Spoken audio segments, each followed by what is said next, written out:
Hello and welcome back to another video. Today we're going to be continuing our coverage on this next snowstorm, which we're starting to get a little bit more information on, and this part of the country here should start to get prepared for a little bit of snow. So if you like this video, make sure to like, comment, subscribe, and hit the bell. But let's get right on into it here. This is the National Weather Service page. Not much happening right now, but just a good thing to show. A few winter weather advisories, a few winter storm warnings, but overall pretty blank map. But let's get into today's topic. So the topic of the day is this next snowstorm. So here we are on the GFS. We're going to look at this real close. So we have this low pressure here, 1,005 millibars. And that starts to pull in some cold air in the Rockies, has some moisture here, gets more when it starts pulling from the Gulf of Mexico, but now we start to see that snow on the northern edge. We have that cold air in place, but once this low pressure kind of strengthens a little bit, you can see it's starting to drop in millibars here.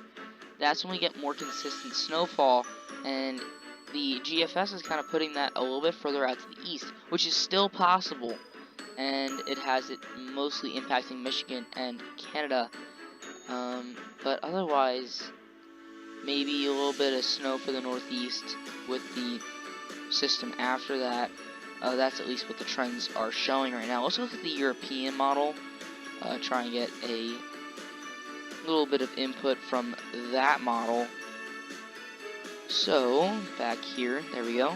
Okay, so there's that low pressure, having it a little bit higher at 1,010 millibars, but it starts to drop here at 1,007, and then it already has it strengthening here, so a little bit more early here, and a little bit stronger too, but once again, it's having it just barely go north of Chicago. Chicago looks like mostly a mix right now, so some areas in the Chicago area might get a little bit, of a snub from some snowfall here.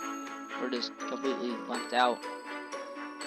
But yeah, these models are kind of being a little consistent right now, which is kind of rare this year. Usually they're kind of contradicting each other a little bit.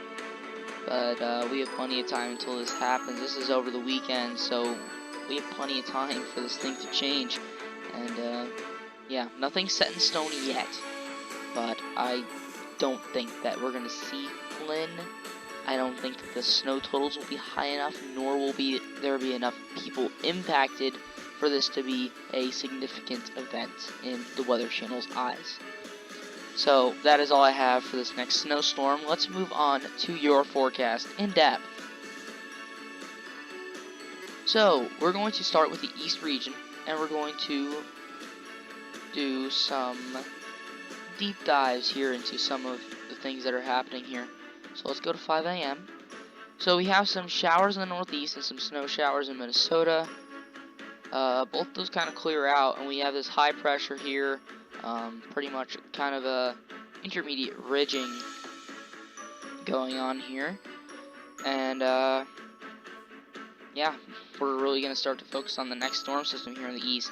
As that starts to work in, you get that rain, you get that snow, and we start to see the NAM's decision on this. It's kind of looking like it's going to be more of that European model type of storm if you watch the topic of the day. If not, it's showing a little bit stronger of a storm, but still most of the impacts are north of Chicago.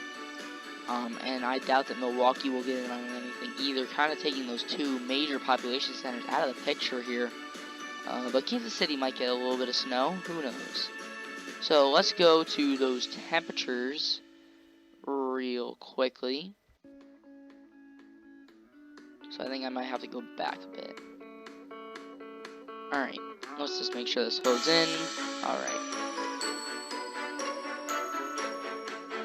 Okay, so that seems like the low temperatures for the day. In the northeast, could see 20s and 30s.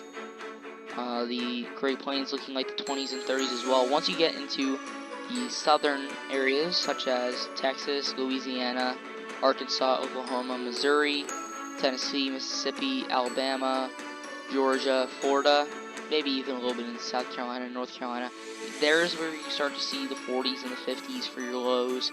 But now if we move on to the high temperatures, we can see kind of the same pattern here. Very cold in the north, most of these areas in the northeast, as well as in the northern plains, staying in the 20s to 30s here, and much of the northern Great Lakes region does as well. We have some areas of the mid-Atlantic and into the southern area of the Great Lakes region getting into the 40s and the 50s, and then the south in general here seeing 60s and 70s. So yeah, kind of a little bit warm in the south there, a little bit toasty. 81 degrees in some areas of Texas. That's pretty crazy. So let's move on to the west forecast. So here's the western U.S., and we have this cutoff low here. Alright, that's going to be the main part of this next storm system. As you can see, we have some precipitation here in the Rockies. We also have a new system moving on to the northwest. But then as both those kind of move inland, you get more snow out of them. The Cascades over here could get some pretty good snowfall. And coastline here, like Seattle, Portland, could get a lot of rain in general here. Next system moves on. This one will probably pack more of a punch than the previous. But yeah, that's where this model ends. So let's look at some temperatures, shall we? Alrighty. So your morning lows seems to be right there. Okay, so most of the Rockies staying below freezing, and then you have the coastline and the border with Mexico in those 40s and 50s. Maybe even some areas over there in the 30s. And now as you warm up, right there. Alright, so you have those coastlines between, you actually have two sections of the coastline. So the Rockies still stay in those 20s and 30s, maybe even teens for highs. But the northwest coastline staying in the 40s and 50s. The southwest and the desert southwest and the southwest coastline here of California staying in those 60s for highs. So not much change here in the Rockies, very little, and same thing here with the northwest, but the southwest changes significantly in temperature throughout the day. So that is all I have for today. Thank you guys for watching. I'll see you guys next time.